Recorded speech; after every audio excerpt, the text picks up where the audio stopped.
So the next speakers that are going to come up on the stage, one of them represents a very well-known brand, a company that has all the same kinds of challenges as the Appboy customers do, tremendous scale, the challenges of traffic on Black Friday or Cyber Monday or all those days leading up to the holidays, and unpredictable kind of spikes in traffic. They are solving for the unknown at Under Armour. Under Armour is a brand that I think everybody nowadays knows a lot about. They're everywhere. Every sports team, every cool athlete is wearing Under Armour, even in sort of the alternative sports nowadays, all the kinds of things, hunting, and I see Under Armour everywhere now. So really, really cool company. I think we have a video on Under Armour, so let's watch that.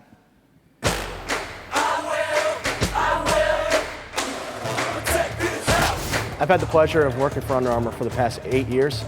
So I've seen this company go from being a 15-person company to where predominantly we were just a Northeast type apparel provider. And we've gotten to the point now where we're now apparel, footwear, accessories, and global. Our location for Under Armour is in downtown Baltimore. We have the pleasure of being located right on the Inner Harbor. We're kind of on our own little island. My responsibility, I'm told, if it plugs into Under Armour, I'm responsible for it. So it can be anything from e-commerce to our supply chain systems to our ERP applications to the overall cybersecurity. When they say protect this house, that is part of my job description.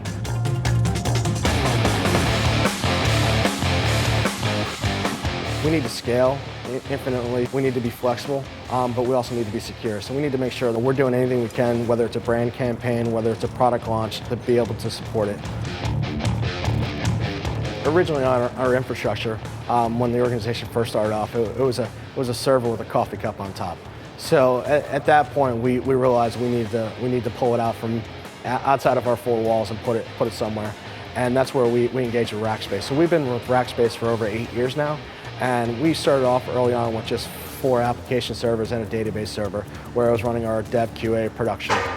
Over time, it certainly have grown to the point where we're over 200 servers. I think like everyone, we're trying to solve for the unknown. It's what's the next big thing.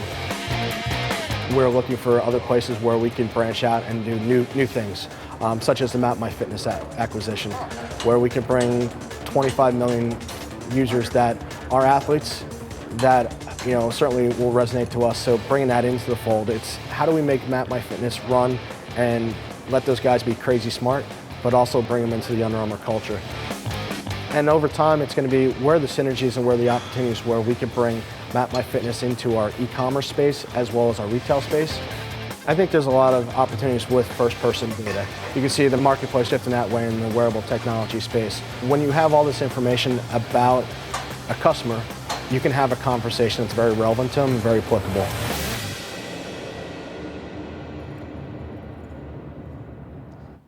Very cool video. So Under Armour solving for the unknown. Please welcome up to the stage Brian McManus, who is he's Director of Technology at Under Armour.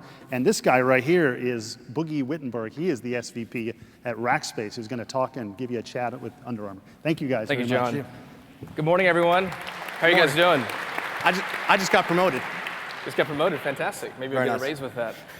So I've known Brian for a long time, so if we joke around on stage, that's probably why. So thanks for attending this morning. I know everybody is super busy. Everybody is very busy, so thanks for taking the time out of your schedules to come join us for Solve. I mean, this really is about, the Under Armour is a case study that actually wraps a lot of the things you're going to hear about today. So you heard about DevOps, you've heard about container-based application development, you're going to hear about e-commerce. This is actually a case study that pulls many of those things together. So it's very, very exciting.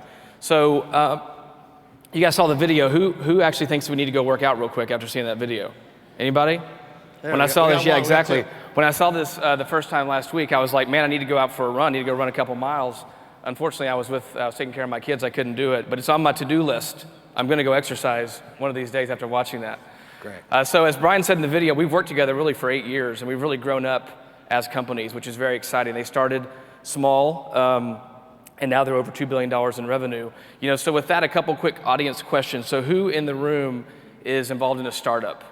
Who's involved in a startup venture? Vote with your hands, don't be shy, okay? Some startup folks. Who is involved in more of a mid, large size ongoing enterprise? Most everybody else? Who is just independently wealthy and doesn't actually work? Any of those? Okay, because I didn't really get a full show of hands. The thing about Under Armour, which is actually very cool, is it is certainly a technology story, and it's a story about managing complexity, solving for hard problems, being prepared for anything, growing very rapidly, but it's also a really awesome startup story. I mean, literally, they've grown from really nothing, an idea, to a $2.5 billion company that's known worldwide. Who in here owns a piece of Under Armour equipment? A lot of people? Okay. That'd be all the hands, come on. Probably some fans in here of Under Armour. So it really is a great story. So Under Armour is really an example, as I mentioned, about bringing the entire portfolio together. So they've always grown in their complexity and their technology needs, and that's where Rackspace has come in as a great partner. We've also learned a lot from Under Armour. So at Rackspace, we probably host more e-commerce sites than any other hoster in the world, and we've done that for a long time. We've taken that knowledge and those best practices, and we've applied them to all of our other customers. We call that economies of expertise, and that really is one of the great benefits of being a service company in technology. We learn from our customers. Certainly our customers come to us to learn, but then we take those best practices, we wrap them up into solutions. And so we've actually built a digital practice, which you'll hear about today, which takes much of the learnings we've learned from folks like Under Armour. So with that, I'm going to hand it over to Brian. He's going to talk a little bit about their journey. We'll probably have a few minutes at the end for Q&A, and we'll go from there. Sure. Thanks, Brian. Thanks, Boogie. The Under Armour story, I mean, it's one of those things where we had the pleasure of starting as a company where it was an idea. Our CEO, Kevin Plank, was special teams captain at the University of Maryland. And Kevin had this idea that, you know what, every day of practice, he was sweating, and he was that guy in the locker room that everyone was like, God, your shirt is just disgusting. What are you going to do about it? And he's like, there's got to be a better way. I'm being a little graphic, I apologize for that. But he found out that a normal cotton t-shirt would carry 4 pounds of sweat when it's fully saturated. And he's like, you know what? He goes, if I can make that just less than 2 pounds, it will give me a competitive advantage. So he came up with this idea. He actually came up to New York. He went to the garment district, and he went and said, I want this fabric, make me a couple shirts. He went back, he brought it back to teammates, and just started wear testing it, getting user feedback, just trying to figure out, will this work? And it started catching on. And then from there, that's how the company started. Kevin started the business in his grandma's basement down in Georgetown. He carried 2 business cards. One was president, one was sales director. So depending on who he was talking to, he tried to make that, he tried to make the conversation relevant. From there, the company was starting to pick up speed. It had very grassroots equipment managers. He found a problem that he was solving with the technology. Well, a lot of the equipment managers started coming to it. Georgia Tech was our first college. And then from there, we got our first big break on the movie Any Given Sunday. It was in there. Jamie Foxx, really, it just kind of brought us onto a national stage. And then from there, we did our first ad in ESPN, the magazine. And from there, the whole thing just took off. I've been part of the brand for 8 years, full-time, 11 years as a consultant. So I've known the company from 15 people to 8,000. So hopefully, I got a lot of lessons learned, but we're just going to give you a couple of them today. We're going to go through just kind of five different use cases, things that, of the 8 years that we've worked together, just different areas of the business where we thought it was relevant of other customers, what they've seen, and then how we kind of solve using Rackspace. So this was the beginning. This was Kevin. This is our CEO. This was Grandma's basement. When you look at it, this was the first office. You can even see back in '96, we're still very front and center with UnderArmour.com. We were pushing the brand on every front. 8884 Armour. Those things are still things that are still part of our brand today and still carries through today. Obviously, e-commerce is much bigger than when it was at that point. As we looked at it, this was the first technology that the company had. I mean, beyond me why he didn't bring me into the company sooner, but this was the first piece of technology that they had. And if you look just past it, there's the first accounting system. So the manila folder is right to the left of it. That was our first accounting system. It says in there, it says bills to be paid. So that, from Kevin's standpoint, this was everything. This was Under Armour. And then this is his first form of communication. As an organization, we're now in 31 countries globally. We have offices in 21. This is our first form of communication. So it was very much a bootstrap, had an idea, had a vision, and then how do we operationalize this and how do we bring it forward? And that's where we talk about the coffee cup on top of the server. Under Armour, that's where we started partnering with Rackspace, because we can certainly do it ourselves, but certainly bringing somebody else in that can certainly do it better than us, that's exactly what we were looking for. This is our first warehouse. From an e-commerce perspective, it was easy. It was, here are some boxes. We had about 30 products. Back in the day, it was very easy. All we need to know what style. Was it compression? Was it a cold gear mock? Was it long sleeve? Was it short sleeve? What color? We were black, white, and blue. Very, very simple, as well as in size. So really, it was just style, color, size. And over the time, that certainly has evolved. This, I mean, from a warehouse, it was where Kevin was sitting at his desk in the previous picture. That actually was, these boxes were in the room next to him. So when we had meetings, you'd grab a box, come in, sit down on it, and then that's where we'd have that conversation. And that company was just real time. What do you think about this? Let's go in this direction. And over time, our warehouse, we have multiple warehouses around the globe. We have a couple $1 million of warehouse space, very automated, very optimized, that feeds into all of our point of sales and drives down from our pick, pack, and ship operation. One of the challenges that I'm going to talk about is just the multiple databases. E-commerce, as it's progressed, it was very easy for us just to have kind of a database server with application servers. But as we realized that from a traditional online retailer, 95% of the people that come to your site, they're just browsing.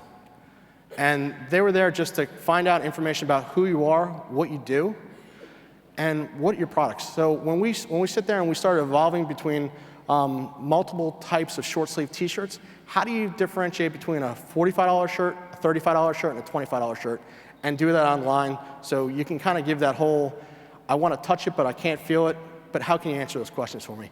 So what we did was we actually separated out our databases. So we kept the pure transactional in a SQL Server database, and from that standpoint, we made our checkout process extremely easy, extremely fast. So we gave those people, those 5% of people, 4%, 10%, whatever, depending on the seasonality, those people, when they want to come through, we want to make sure that they have the best possible experience. And then from the read-only, that's where we looked at Rackspace. And we said MongoDB.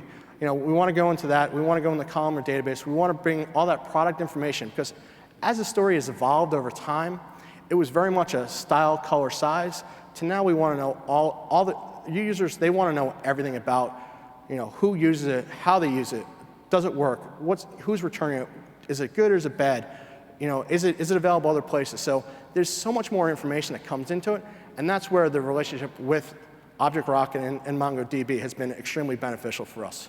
How many of you guys would consider yourselves managing or running a data company? Like, data is important? It's interesting, like Brian's story is super interesting. When you see Kevin sitting in that basement, I don't think he actually thought about data at that time. He thought about making shirts, getting bills paid. As the story evolves, and if you fast forward to today, which Brian will do in a moment, you'll see they've actually they've transformed their business into a couple things. It's a brand company, obviously. Brand is super important. They make apparel, but they're also a data company. So I think it'll be really interesting to cover off on that in a moment. No, I think that's a good point. I mean, our growth drivers as an organization, it was a men's football business, and certainly that story has evolved over time to now being a women's business. As we found that there's a lot of competition that's come in that space. That's been a huge opportunity for us. International. Historically, 95% of our revenue came from the U.S. As we look to diversify and bring new products and as well as new customers into the mix, we have to start telling that story on an international stage. So how do you translate that U.S. brand, a football brand, to the international? And that's where we evolved into the next one, where footwear. So we want to tell that head-to-toe story. So we were in the major brands. We're in the major sports categories. We're in football, baseball, lacrosse, softball. We had the cleated market. We were doing very well in there. Well, in 2008, as an organization, we took the opportunity to launch our non-cleated footwear with a Super Bowl campaign. So, quick quiz. 2008, who won the Super Bowl? Dallas Cowboys? I'm kidding, I'm from Texas, sorry. That was extremely relevant in the 2008? The Giants, that's right. You win a prize. I still haven't seen the game, but I heard it was a good game. So in December that year, I was brought into a meeting and said, hey, we're going to do a Super Bowl commercial, and we got to figure it out. So really, my mission statement and the problem statement that I was given was the only way that this thing isn't going to work is if the internet breaks. And that was kind of easy because as I'm going to my vendors, I'm like, well, guys, we need to architect this in such a way that we just have to basically burst for the unknown. We have to burst because there's 200 million people that potentially watch the game. I don't know how many people are going to get driven to our site after seeing this commercial. So at the time, Boogie and I are talking, and a couple of late nights, a couple of strategy sessions of how do we architect this? And at the time, the cloud wasn't there. So we had to sit there and figure out from a bare metal perspective of how can we offload the traffic? How can we architect this in such a way that we can sit there and burst? So from thousands of users to millions of users in a matter of minutes, how does that happen? And I think we put a good strategy together. Giants won the Super Bowl, and our website stayed up, so it was good. So the follow-on to that is when I told my CEO that we're gonna architect a solution that the only way that the internet was gonna, if the internet breaks and we're going down, he goes to me and goes, well, don't let it break. So it was one of those, okay, that sounds great. I called Al Gore and we said, we're set, we're good to go there. But really, from that standpoint, it was just, how do we put a brand campaign in place? And instantaneously, within minutes, we went from thousands to millions of users, and how do you stay up and do that? And that's where I think, the conversation, the evolution with Rackspace at that point is we've embraced the cloud for brand campaigns and things like that, so we can burst infinitely and utilize their backbone to be able to help us support that. E-commerce, I spoke about those boxes. I spoke about Kevin just with the simple technology. Users have matured a lot online. It's gone to a point now where it was just, you have a presence, and the presence online was just a brand campaign. Congratulations, this is who you are and this is what you sell, and people check out.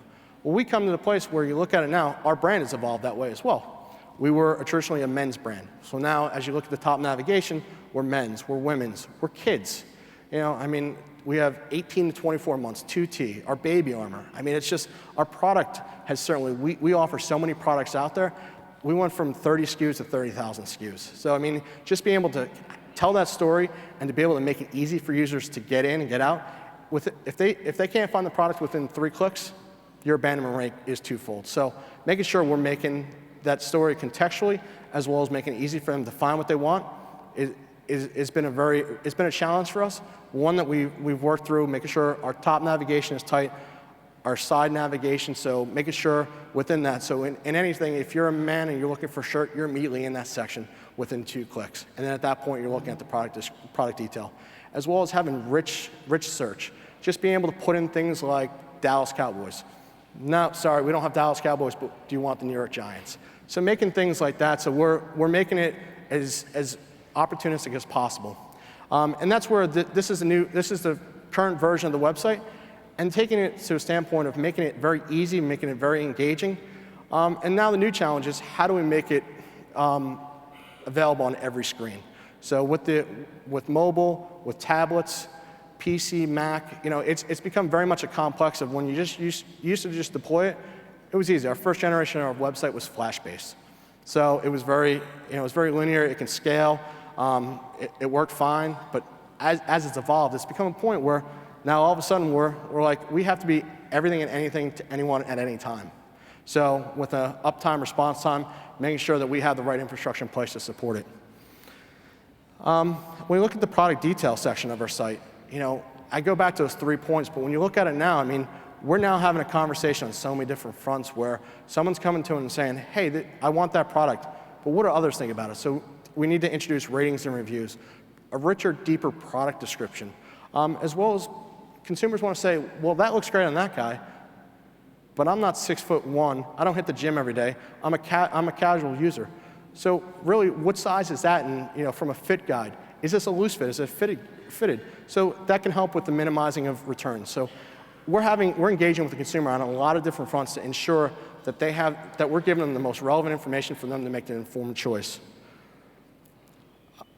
As well as, from a product review, it's instrumental for our users. When they come to the site, when a customer comes to the site, we can tell them what's great, but they really want to hear firsthand from other people. And when we did this 5 years ago on the site, it was one of those things where it was paramount for us because we saw conversion go up just because people were looking at it and saying, you know what, that's great for you, but is it great for me? And it was amazing where at that point, going back and forth, where people were, you know, they believe first person. They believe what other people are saying. As well as at that point, they're looking for different opportunities. So we understand as we now are an apparel, accessories, and a footwear, we're kind of telling a head to toe story.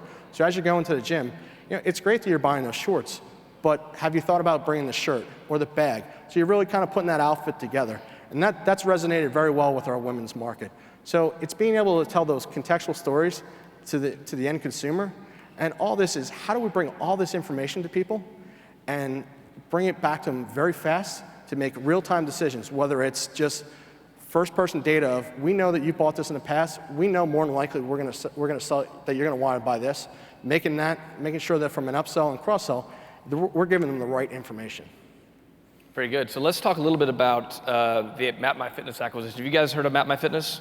Anybody in here a MapMyFitness user? I know James Staten, who's the Forrester analyst, uses them religiously. So I guess about 1 year ago, Under Armour acquired MapMyFitness.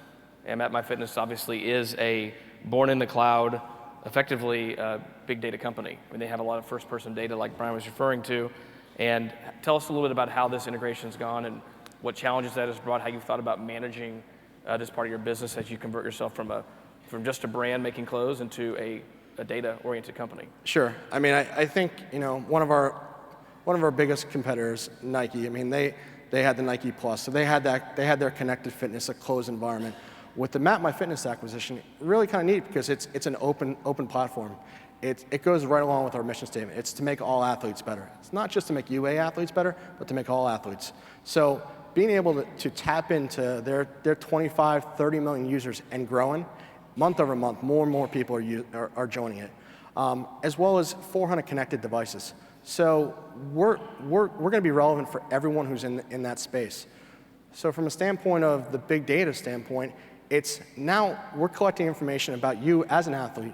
That's where you work out, what routes do you run, what's your nutrition, how many times a week, how many miles you do.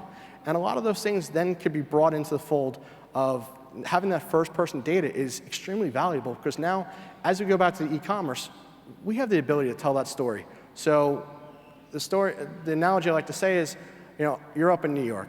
You know what? I run 30 miles a week, and oh, by the way, I'm 250 miles into a pair of shoes. By the time, you know, typically it's time for a new pair of shoes.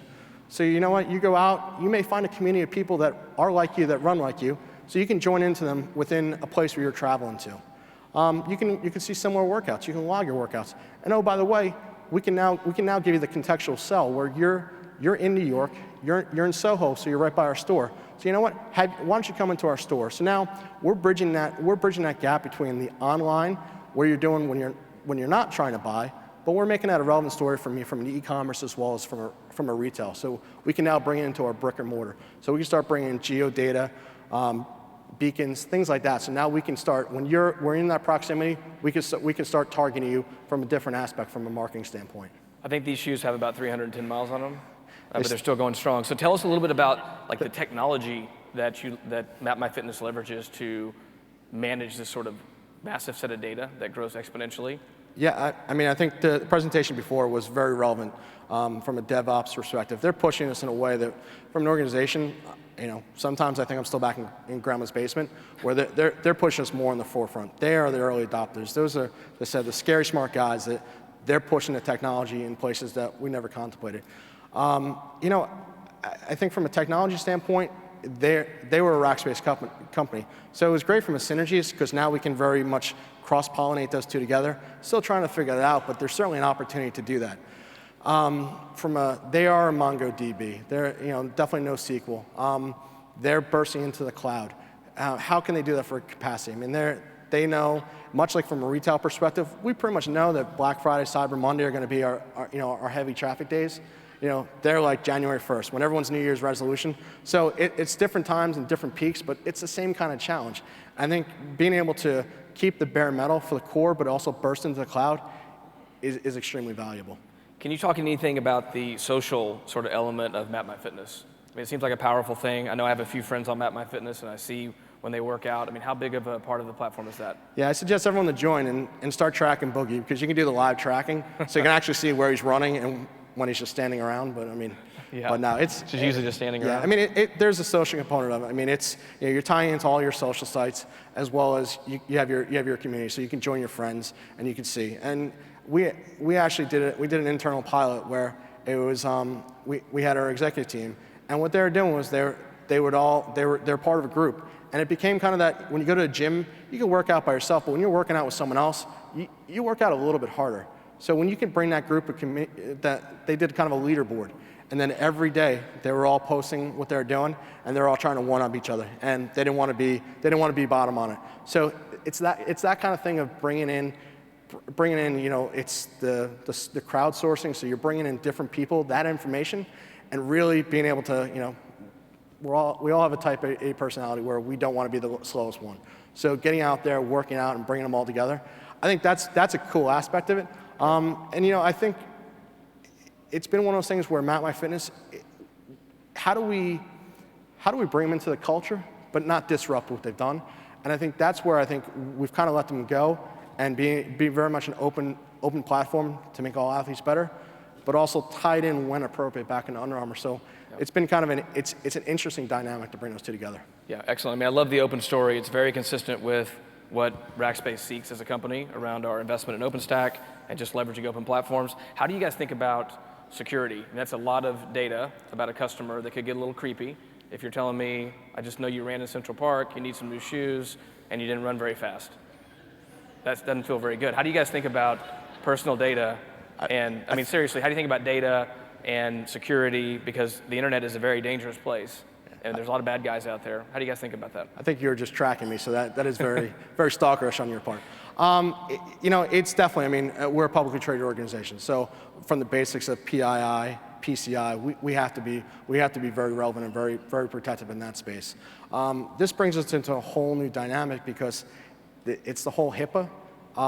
That brings a whole different mix into the play here, because as we start getting into a place where I see this vertical really evolving, the connected fitness is becoming, it's going to tie into healthcare. It's going to be, your insurance premiums. Could we as an organization go and say, here's all the people from Under Armour, here's our workout data, and we should drive our premium down because we're a healthy organization. When you start bringing all that information together, it's scary because it brings a whole different dynamic onto it. From a security standpoint, I mean, I said protect this house. I mean, it's one of those things. It's got to be part of our core competency.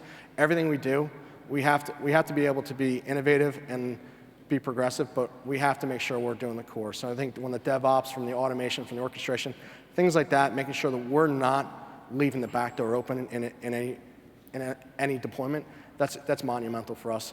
From the basics of security awareness to intrusion protection to IDF, IPS, firewalls.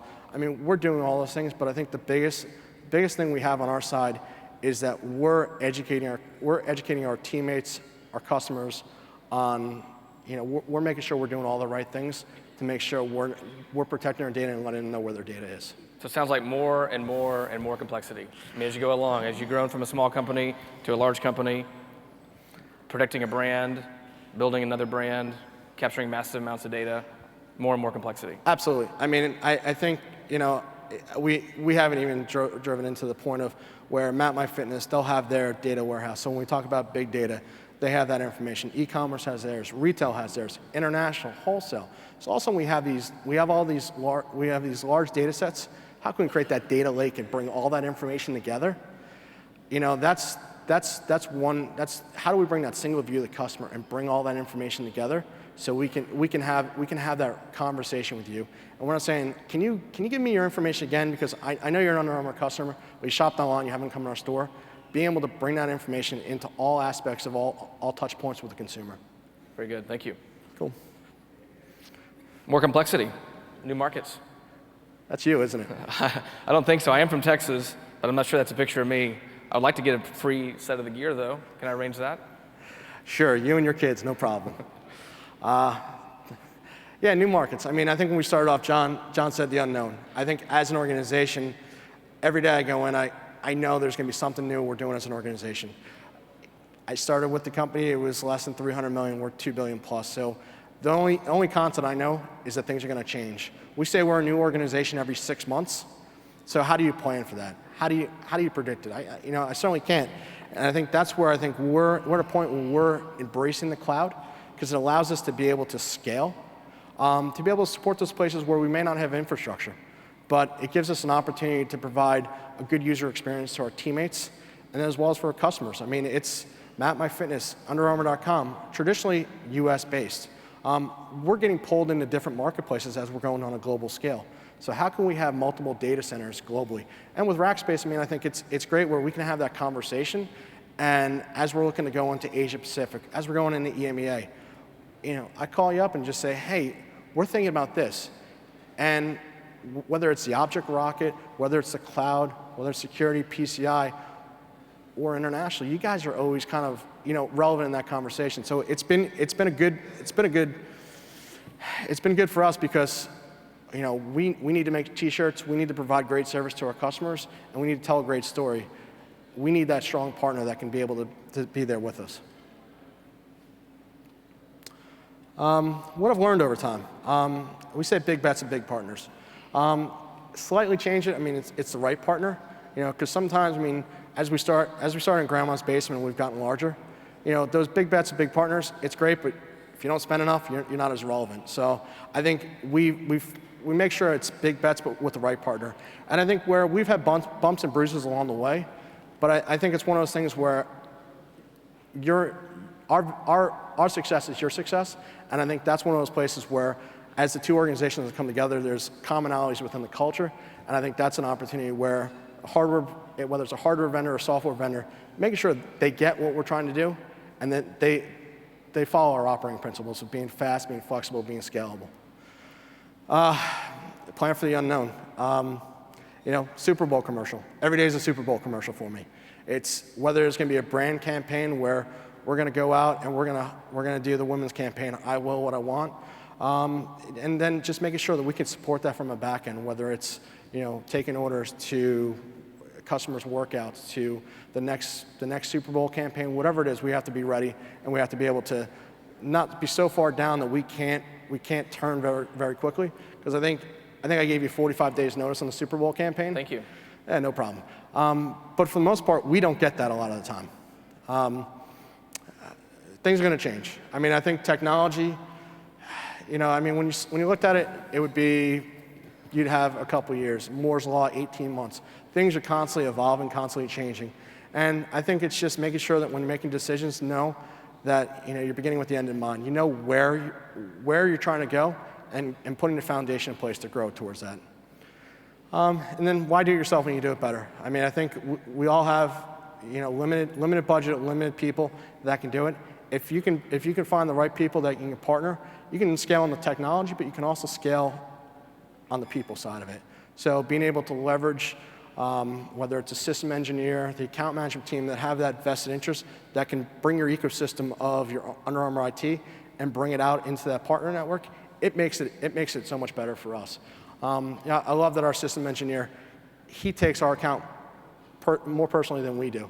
He gets mad when there's calls in the middle of the night and things don't go right. So I think it's, that's one of those things that I pride myself on, is being able to find those right relationships to be able to bring it over, to bring us to the next level. Awesome. Well, I want to thank Brian from Under Armour for joining us today. That really concludes the presentation. I was hoping we were having a few minutes for questions, which we maybe take one or two. To summarize, I think they are an example of a customer that is truly leveraging, the hybrid cloud portfolio. They've grown as a company. They are managing more and more complexity. They're protecting a very powerful brand. Matter of fact, they keep Brian on a very tight leash whenever he's talking about branding type things. I've learned over the past couple of days.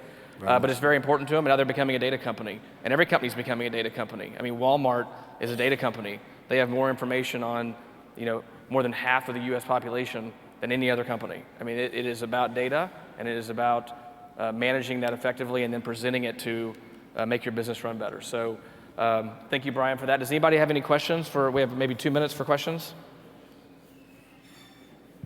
Cool. Going once? Yes, sir, there's a couple of microphones. Right here. Here comes the microphone. 1 second. I was just interested in what was your e-com platform that you're hosting at Rackspace? I think the slide before with all the Lego guys is kind of ties into us. Our core system is actually, it's custom built. It's built off of Cold Fusion. So which is an emerging technology you may be familiar with. We've been with them since Macromedia, so I mean we're trying. But no, I mean we're definitely up and down with the Adobe stack there. So Cold Fusion, our CMS in the back, so our merchandising and our marketing platform that we built homegrown is based off of Adobe Flex. We do our image serving through Adobe Scene 7. So that's why I say it's kind of a Lego set, because our core system is a custom built, but we plug in where appropriate. Like ratings and reviews is Bazaar Voice, Omnitry Analytics for all of our site analytics. So it's a little bit of, we use the term hybrid, but I mean the core system itself was custom built. Any other questions?